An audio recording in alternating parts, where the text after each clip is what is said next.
print, email, Facebook, Twitter. More. How a lad from the outback took US President Theodore Roosevelt on an African safari. This is the unlikely tale of how a young man from the Australian outback took US President Theodore Roosevelt on an African safari, all with the blessing of one of the world's greatest museums. The young fellow also wrote about the execution by the British of Boer War soldier Breaker Morant. The adventurous Australian's name was Victor Newland, but, as his granddaughter Leonie Matheson explains, his family simply called him Mara.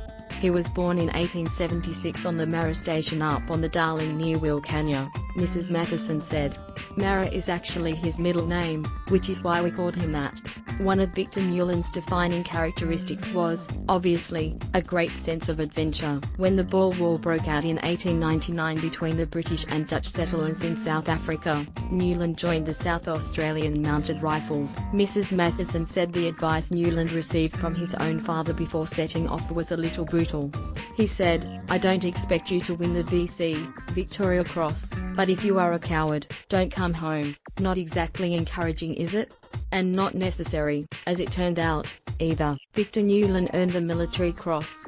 Once the war was over, Newland and another South Australian, Leslie Tarleton, decided to stay on in Kenya and start a business. Their firm, Newland and Tarleton, ran safaris for wealthy hunters, businessmen, aristocrats and even presidents. An African safari with the US president, according to Professor of American History, Don DeBatz. It is no accident the 26th US president, Theodore Teddy Roosevelt, ended up in Africa in 1909. Roosevelt had a habit, retreating to wilderness areas at change points in his life, Dr. DeBatz said.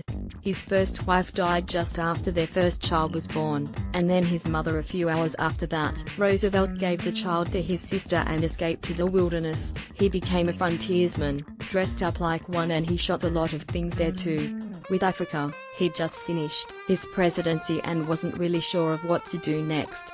The safari was formerly known as the Roosevelt-Smithsonian Expedition, with the prestigious Washington-based museum keen to add to its natural history collection. Mrs. Matheson said it was a vast undertaking, lasting 9 months. With the Roosevelt expedition, it was up to grandfather to provision it. He stayed in Nairobi to do that, while Tarleton went out with them. The safari party, Mrs. Matheson said. The food came from Fortnum and Mason in London. There were gun carriers, blankets, sheets, undersheets, tents, baths, chairs, tables, everything had to be carried. I know on the Roosevelt expedition they allowed 30 porters per person. It was extraordinary. I don't know how he, Victor Newland, did it. I find it hard to forgive. Killing 11,000 animals. The scale of the safari was only exceeded by the extent of the slaughter. Thousands of animals, many of them rare species, even in 1909. That horrifies both Dr. DeBatz and Mrs. Matheson, but it also points to complexities and contradictions at the heart of Roosevelt's character.